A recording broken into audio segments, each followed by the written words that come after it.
News देख रहे हैं आप। मैं हूं आपके साथ नेहा वालिया। स्वागत है आप सभी का बड़ी खबरों में। रुक करेंगे देश और दुनिया की तमाम उन अहम खबरों का जिनका सीधा है आपसे सरोकार। सबसे पहले बात करेंगे प्रधानमंत्री नरेंद्र मोदी की, जिन्होंने आज से यूपी चुनाव प्रचार की शुरुआत की है। मौसम खराब होने के कारण पीएम बिजनौर नहीं गए, उन्होंने वर्चुअल संबोधित किया। उन्होंने कहा कि हमारा किसी के साथ भेदभाव नहीं है, ना ही हम भेदभाव करते हैं। और क्या कुछ इस दौरान उन्होंने कहा वो आपको सुनवाते हैं। भारतीय जनता पार्टी प्रदेश के प्रत्येक व्यक्ति को अपना परिवार मानती है। हमारा मंत्र है सबका साथ, सबका विकास, सबका विश्वास और सबका प्रयास। इसलिए बीजेपी की सरकार में भाई भतीजावाद और तुष्टीकरण की कोई जगह नहीं है। जब पीएम आवास योजना में घर मिलता है तो हर गरीब को घर मिलता है। उसकी जाति, उसका पंथ, उसका क्षेत्र नहीं देखा जाता। जब उज्ज्वला योजना से गैस का कनेक्शन मिलता है तो माताओं बहनों की जाति नहीं पूछी जाती, न उनका पंथ पूछा जाता है। हमारी सरकार में जब मुफ्त राशन मिलता है तो किसी भी की बिरादरी, किसी का समाज, कौन क्या है, ये किसका बेटा है, क्या है, कुछ नहीं जाना पूछा जाता। जब गन्ना किसान का। गृह मंत्री अमित शाह ने राज्यसभा में सांसद अजदुद्दीन ओवैसी पर हुए हमले पर बयान दिया है। उन्होंने कहा कि इस मामले में कार्रवाई की जा रही है। गृह मंत्री ने ओवैसी से सुरक्षा लेने का भी आग्रह किया। दिनांक 3 फरवरी 2022 को सायंकाल लगभग 5:20 बजे श्री असदुद्दीन ओवैसी सांसद लोकसभा किठौर मेरठ उत्तर प्रदेश के जनसंपर्क कार्यक्रम करने के बाद दिल्ली लौट रहे थे। जब उनका काफिला Chhijarsi toll plaza national highway 9 थाना पिलखुआ जनपद हापुड़ उत्तर प्रदेश से गुजर रहा था, 2 अज्ञात व्यक्तियों द्वारा उनके काफिले पर गोलियां चलाई गई। इस घटना में श्री ओवैसी सुरक्षित बच गए, लेकिन उनके वाहन के निचले हिस्से में 3 गोलियों के निशान दिखाई दे। उक्त घटना को 3 गवाहों द्वारा देखा भी गया। इस संदर्भ में एक प्रथम सूचना रिपोर्ट अपराध संख्या 45/22 अंतर्गत धारा 307 भारतीय दंड संहिता और धारा 7 आपराधिक कानून संशोधन अधिनियम 1932 थाना पिलखुआ जनपद हापुड़ में पंजीकृत किया गया और इसकी विवेचना की जा रही है।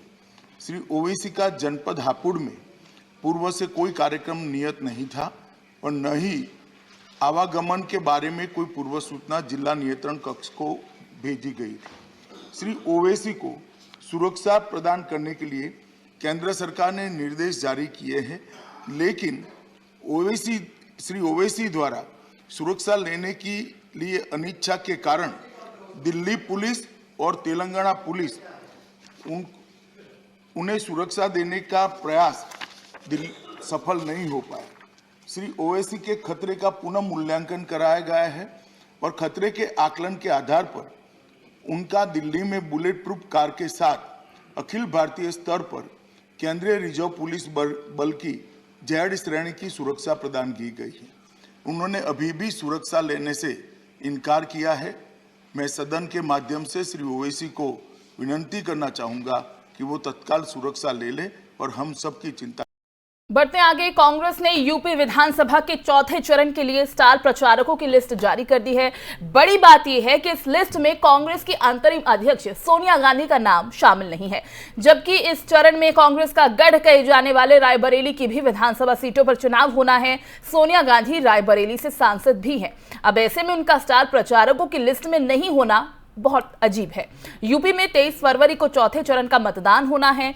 इस चरण में 60 सीटों पर मतदान होगा। अब ऐसे में कांग्रेस ने इस चरण के लिए 30 स्टार प्रचारकों की लिस्ट जारी की है, लेकिन इसमें सोनिया गांधी और पूर्व प्रधानमंत्री मनमोहन सिंह का नाम नहीं है। कांग्रेस द्वारा जारी की गई इस लिस्ट में राहुल गांधी, प्रियंका गांधी, अजय कुमार लल्लू, आराधना मिश्रा, गुलाम नबी आजाद, अशोक गहलोत, चरणजीत चन्नी, भूपेश बघेल, सलमान खुर्शीद, प्रमोद तिवारी, पीएम पुनिया, राजेश शुक्ला, सचिन पायलट, दीपेंद्र हुड्डा, मोहम्मद अजरुद्दीन, नसीमुद्दीन सिद्दीकी, आचार्य प्रमोद कृष्णम, प्रदीप जैन, जफर अली नकवी के नाम शामिल हैं और इस लिस्ट में हार्दिक पटेल का नाम शामिल किया गया है। हालांकि कांग्रेस ने कन्हैया कुमार का नाम लिस्ट में शामिल नहीं किया। वो इससे पहले कांग्रेस के लिए प्रचार करने लखनऊ आए थे और इसी के साथ लिस्ट में इमरान प्रतापगढ़ी का नाम शामिल किया गया है।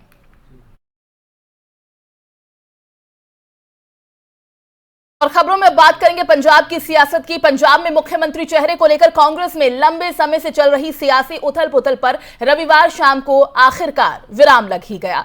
लंबी जद्दोजहद के बाद पंजाब में कांग्रेस के सीएम चेहरे से सस्पेंस हट गया है। राहुल गांधी ने नवजोत सिंह सिद्धू के सेलिब्रिटी चेहरे के आगे चरणजीत सिंह चन्नी के दलित चेहरे को आगे किया। राहुल गांधी ने कहा कि पंजाब के लोगों को गरीब घर का बेटा चरणजीत चन्नी ही मुख्यमंत्री के तौर पर चाहिए। अब ऐसे में सवाल उठता है कि चन्नी को सीएम फेस घोषित कर कांग्रेस क्या पंजाब की सत्ता में वापसी कर पाएगी? बताते चले कि पंजाब में लगभग सभी राजनीतिक दलों ने अपना मुख्यमंत्री उम्मीदवार घोषित कर दिए हैं। आम आदमी पार्टी ने अपने सांसद भगवंत सिंह मान को मुख्यमंत्री पद का चेहरा घोषित किया है, तो बीजेपी ने कैप्टन अमरिंदर सिंह की पार्टी के साथ गठबंधन कर उनके नेतृत्व में चुनाव वो लड़ रही है।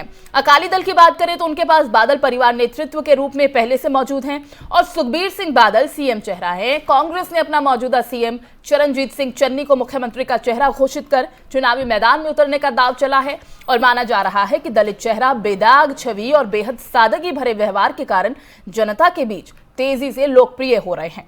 चरणजीत सिंह चन्नी को नवजोत सिंह सिद्धू पर प्राथमिकता दी गई है। राहुल गांधी ने लुधियाना में एक जनसभा के बीच उन्हें कांग्रेस की तरफ से मुख्यमंत्री पद का चेहरा घोषित किया।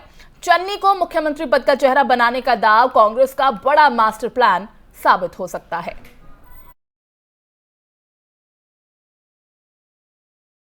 और उधर दूसरी तरफ पंजाब के मुख्यमंत्री चरणजीत सिंह चन्नी विधानसभा चुनावों में एक बार फिर मुख्यमंत्री का प्रत्याशी घोषित होने के बाद विश्व विख्यात शक्तिपीठ श्री नैना देवी मंदिर पहुंचे। यहां पहुंचकर उन्होंने माता के दरबार में नतमस्तक होकर आगामी चुनावों में विजयी होने का आशीर्वाद मांगा। कहते हैं कि पंजाब और हरियाणा के ज्यादातर श्रद्धालु माता श्री नैना देवी को मानते हैं। इसी कड़ी में जहां पर कई राजनेता माता के दरबार में हाजिरी लगा चुके हैं, वहीं चरणजीत चन्नी भी माता के दरबार पहुंचे। गौरतलब है कि पंजाब विधानसभा चुनाव जैसे जैसे नजदीक आ रहे हैं, वैसे वैसे ही पार्टियां अपने पत्ते खोल रही है। रविवार को कांग्रेस ने भी अपने सीएम चेहरे का ऐलान कर दिया। इस रेस में पंजाब कांग्रेस प्रधान नवजोत सिंह सिद्धू और मौजूदा मुख्यमंत्री चरणजीत सिंह चन्नी के बीच में से एक नया नाम पर मोहर लगनी थी और ये मोहर चरणजीत सिंह चन्नी के नाम पर राहुल गांधी ने लगा दी है। और इसी पर अब शिक्षा मंत्री प्रगट सिंह ने उनसे सवाल पूछा गया तो उन्होंने कहा कि हमें बहुत खुशी है, हम जानते ही थे कि कलेक्टिव तरीके से ही मुख्यमंत्री का चेहरा चुना जाना था और चरणजीत सिंह चन्नी सही चेहरे हैं। अब हम सब मिलकर एक टीम के तौर पर आगे बढ़कर काम करेंगे। फिलहाल आप तस्वीरें देख रहे हैं जहां पर चरणजीत सिंह चन्नी माता नैना देवी के मंदिर पहुंचे, पूजा अर्चना की और आशीर्वाद मांगा। और कांग्रेस नेता राहुल गांधी ने अपने पंजाब के दौरे पर चरणजीत सिंह चन्नी को सीएम का चेहरा बनाया है। राहुल गांधी को इस फैसले पर पूर्व प्रदेश अध्यक्ष सुनील जाखड़ का भी अब साथ मिल चुका है। सुनील जाखड़ ने चरणजीत सिंह चन्नी को सीएम का चेहरा बनाए जाने को राहुल गांधी के राजनीतिक करियर का सबसे बेहतरीन फैसला बताया। कांग्रेस पार्टी ने पंजाब विधानसभा चुनाव के लिए पहले सीएम का चेहरा घोषित नहीं करने का विचार बनाया था। कांग्रेस पार्टी लगातार दावा कर रही थी कि वो सुनील जाखड़, चरणजीत सिंह चन्नी और नवजोत सिंह सिद्धू की अगुवाई में चुनाव लड़ रही हैं। लेकिन राज्य कांग्रेस के नेताओं की तरफ से किसी एक को चेहरा बनाने की मांग की गई, जिसे राहुल गांधी ने स्वीकार कर लिया। राहुल के फैसले का समर्थन करते हुए सुनील जाखड़ ने कहा कि एक बेहद ही साधारण परिवार से आने वाले व्यक्ति को पंजाब का सीएम बनाना राहुल गांधी के राजनीतिक जीवन का सबसे शानदार फैसला था। यह दिखाता है कि राहुल गांधी कितने अच्छे फैसले लेते हैं। अब राहुल गांधी ने चन्नी को सीएम का चेहरा बनाकर फिर उस बात को सही साबित किया। हालांकि सुनील जाखड़ ने इससे पहले सीएम नहीं बन पाने का दर्द भी बयां किया। जाखड़ ने रविवार को चुनावी राजनीति से संन्यास लेने का ऐलान किया है।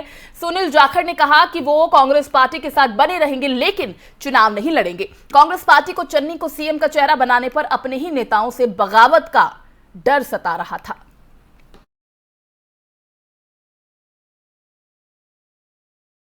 और उत्तराखंड चुनाव को लेकर दिल्ली के मुख्यमंत्री और आम आदमी पार्टी के संयोजक अरविंद केजरीवाल ने क्या कुछ कहा है, आइए आपको सुनवाते हैं। मेन एजेंडा आम आदमी पार्टी का उत्तराखंड चुनाव में और आने वाले 5 साल के लिए आम आदमी पार्टी का मेन एजेंडा 10 पॉइंट एजेंडा है। सबसे पहला, हम भ्रष्टाचार खत्म करेंगे और केवल आम आदमी पार्टी कर सकती है, दूसरी पार्टियां नहीं कर सकती। उनको करना भी नहीं आता और उनकी नीयत भी खराब है। आम आदमी पार्टी वालों की नीयत साफ है, हमने करके दिखाया है। दिल्ली के अंदर 7 साल में हमने भ्रष्टाचार खत्म किया है। पहले लोगों को दर दर की ठोकरें खानी पड़ती थी, सरकारी दफ्तरों में जाते थे काम कराने के लिए। अब ऐसा नहीं है, अब घर बैठे सारे काम होते हैं, लोगों के काम घर में किए जाते हैं। बड़े लेवल का भ्रष्टाचार था वो खत्म किया हमने। 0 टॉलरेंस है करप्शन के प्रति। आज सबसे बड़ा नासूर उत्तराखंड में भ्रष्टाचार है, चाहे वो बीजेपी की कांग्रेस हो, चाहे कांग्रेस को बीजेपी की हो, चाहे कांग्रेस की हो। सब नेताओं ने मिलकर उत्तराखंड को लूटा है। भ्रष्टाचार को खत्म करेंगे। बिजली दूसरा मुद्दा है। हमने दिल्ली में बिजली ठीक की, 24 घंटे बिजली की। पहले खूब पावर कट लगते थे, उत्तराखंड में भी हम बिजली ठीक करेंगे। आज सबसे बड़ा समस्या उत्तराखंड के अंदर बेरोजगारी की है। एक है सरकारी नौकरियां, जिसमें बहुत ज़्यादा भ्रष्टाचार है। पैसे के बिना, रिश्वत के बिना सरकारी नौकरी मिलती नहीं है। या तो आप मंत्री या एमएलए के दोस्त या रिश्तेदार होने चाहिए, या पैसे होने चाहिए रिश्वत देने के लिए। इसे ख़त्म करेंगे। हर उत्तराखंड के बच्चे को हर सरकारी नौकरी के ऊपर उसको बराबर का अवसर मिलेगा। बिना रिश्वत के और बिना सिफारिश के नौकरियां मिलेगी। हर महिला को हजार रुपए, 18 साल से ऊपर की हर महिला को उसकी ज़रूरतों के लिए, महंगाई बहुत बढ़ गई है, हजार रुपए हर महिला के अकाउंट में हर महीने डाला जाएगा।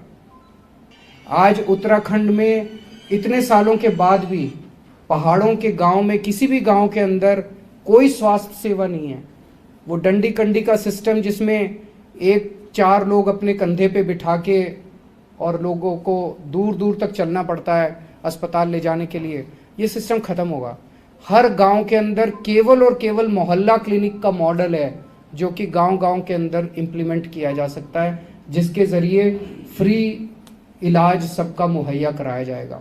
आज जगह जगह सड़कें टूटी पड़ी हैं और सड़कों के अंदर इतना भ्रष्टाचार है। मैं देखता हूँ सोशल मीडिया के अंदर लोग गांव-गांव के अंदर, ये सड़क 10 दिन पहले बनी जी और आज टूट गई। क्यों टूट गई? उस ठेकेदार ने कौन से मंत्री को पैसे दिए, किस एमएलए को पैसे दिए, किस अफसर को पैसे दिए? सड़कें बनती है और टूट क्यों जाती है? ये बंद करेंगे, सड़कें बनवाएंगे भी और सड़कों की गारंटी सुनिश्चित करेंगे। हमने गारंटी दी थी तीर्थ यात्रा की। हर उत्तराखंड वासी को अयोध्या जी के दर्शन करवाएंगे। जो हमारे दूसरे लोग हैं, उनको, मुस्लिम धर्म के लोग हैं, उनको अजमेर शरीफ के हम दर्शन कराएंगे। उत्तराखंड को हिंदुओं की अंतर्राष्ट्रीय आध्यात्मिक राजधानी बनाएंगे। इससे पूरे दुनिया के अंदर बहुत सारे लोग यहाँ पे, टूरिज्म जो है वो बहुत बड़े। दिल्ली के मुख्यमंत्री अरविंद केजरीवाल को भी आप सुन रहे थे। बढ़ते आगे, हरियाणा में बलात्कार और मर्डर मामले में जेल में सजा काट रहे डेरा सच्चा सौदा बाबा राम रहीम आखिरकार जेल से बाहर आ ही गया। दरअसल गुरमीत राम रहीम सिंह को 21 दिन की फरलो मिल गई है। बाबा ने इससे पहले कई बार पैरोल के लिए अप्लाई किया था, लेकिन हर बार उनकी फरलो खारिज कर दी जाती थी। फिलहाल बाबा रोहतक की सुनारिया जेल में बंद है।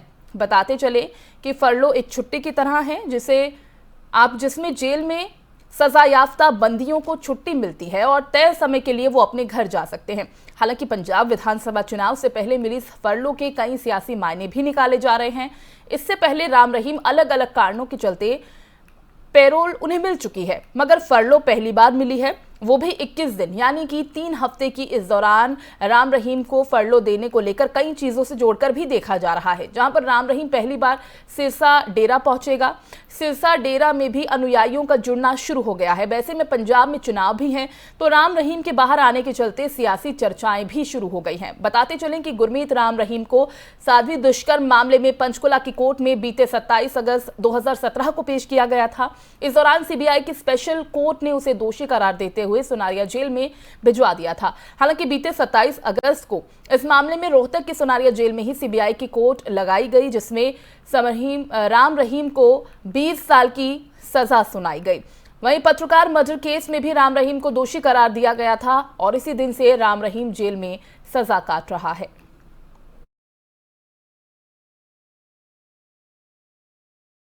बीजेपी अध्यक्ष जेपी नड्डा ने राहुल गांधी पर तंज कसते हुए कहा है कि बीजेपी ने उन्हें मंदिर जाने और पूजा करने की अच्छी बात सिखाई है।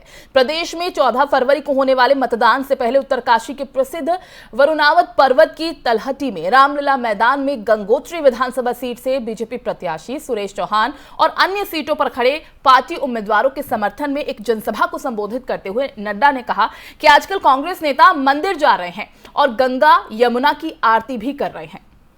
आजकल हर नेता मंदिर जा रहा है, घंटी बजा रहा है। बचपन से नहीं गए, कभी बचपन से नहीं गए। आजकल मुझे बहुत खुशी होती है, चंदन लगा करके भाषण दे रहे होते हैं, फोटो ऑफ करा रहे होते हैं। जिसको आचमन करने नहीं आता, जिसको चरणामृत लेने नहीं आता, वो आजकल घंटी बजाने लगा हुआ है मंदिर में। किसने सिखाया? किसने सिखाया? ये नहीं पता किसको करना है, कि ऊपर करना है कि नीचे करना है। आपने तो देखा होगा, फोटो में तो सब साफ आ जाता है।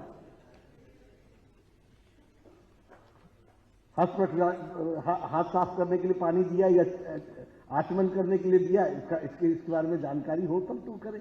लेकिन यह आज इनको अपनी संस्कृति के साथ जुड़ाव दिखाना पड़ रहा है। ये भारतीय जनता पार्टी ने जो इंडियन पॉलिटी की दृष्टि से काम किया है, उसके कारण हुआ है। इसको भी बढ़ते आगे, राष्ट्रीय स्वयंसेवक प्रमुख मोहन भागवत ने एक बयान में कहा कि हाल के धर्म संसद नामक कार्यक्रम में दिए गए कुछ बयान हिंदुओं के शब्द नहीं थे। आरएसएस प्रमुख मोहन भागवत द्वारा हरिद्वार धर्म संसद पर दिए गए इस बयान की कांग्रेस ने निंदा की है। कांग्रेस नेता मल्लिकार्जुन खड़गे ने कहा कि अगर वो पहले लोगों को समझाते तो ऐसी चीजें हर जगह नहीं होती। पहले मारते हैं, फिर बाद में कहते हैं कि हमने कुछ नहीं कहा, लोग खुद ऐसा कर रहे हैं।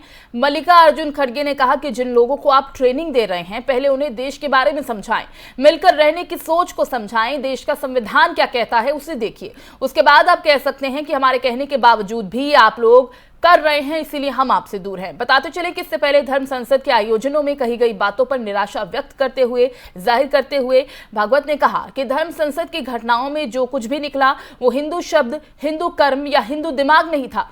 आरएसएस प्रमुख की ये टिप्पणी तब आई जब वो नागपुर में एक अखबार की स्वर्ण जयंती समारोह के मौके पर आयोजित हिंदू धर्म और राष्ट्र एकता व्याख्यान को संबोधित कर रहे थे। भागवत ने कहा कि हिंदुत्व एक वाद नहीं है, हिंदुत्व का अंग्रेजी अनुवाद हिंदूनेस है।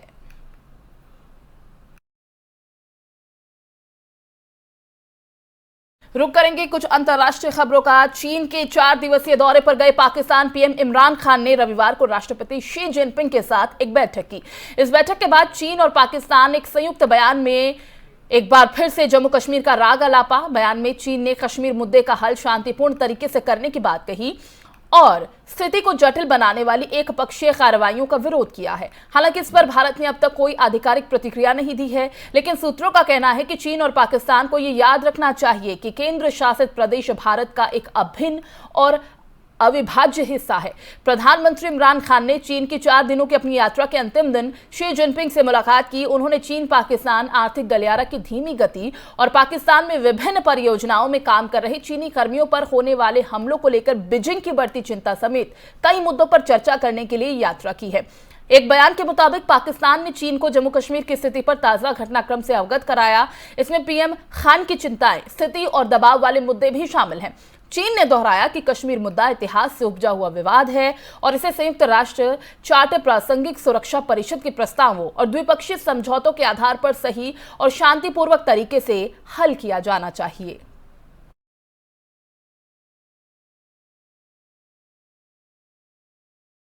फ्रांस की सरकार ने इस्लामिक कट्टरता और चरमपंथ से निजात पाने के लिए forum of Islam in France बनाया है। इसके समर्थकों का कहना है कि यह फोरम देश और यहां रहने वाले 50 लाख मुसलमानों को सुरक्षित रखेगा और उन्हें विदेशी प्रभाव से बचाएगा। पश्चिमी यूरोप में सबसे बड़े मुसलमान समुदाय का नेतृत्व करने में मदद करने के लिए इन फोरम में इमाम, आम आदमी और महिलाओं को शामिल किया गया है। इस कोशिश के तहत देश के इस्लाम को नया रूप देने की कोशिश की जा रही है।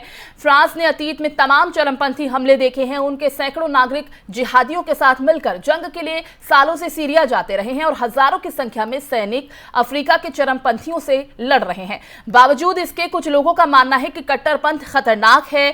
फोरम का विरोध करने वालों का कहना है कि अप्रैल में होने वाले राष्ट्रपति चुनावों में वोट हासिल करने के लिए सेंट्रलिस्ट पार्टी के नेता और वर्तमान राष्ट्रपति इमैनुअल मैक्रो दक्षिणपंथी मतदाताओं को लुभाने की कोशिश कर रहे हैं। इस नए फोरम को शनिवार को फ्रांस के गृह मंत्रालय ने पेश किया है। बताते चले कि forum of Islam in France का काम यह सुनिश्चित करना होगा कि फ्रांस में मुस्लिम प्रथाओं का पालन सार्वजनिक जीवन में धर्मनिरपेक्षता के मूल्यों को ध्यान में रखते हुए किया जाए। हालांकि मुसलमानों की बड़ी आबादी इसका विरोध कर रही है और इनका कहना है कि धर्म उनकी फ्रेंच पहचान का एक हिस्सा है। सरकार की नई पहल संस्थागत भेदभाव की प्रक्रियाओं में एक और कदम है जो पूरे समुदाय को कुछ हिंसक हमलों के लिए जिम्मेदार ठहराती है और उनके सार्वजनिक जीवन में एक और बाधा के तौर पर काम करती है।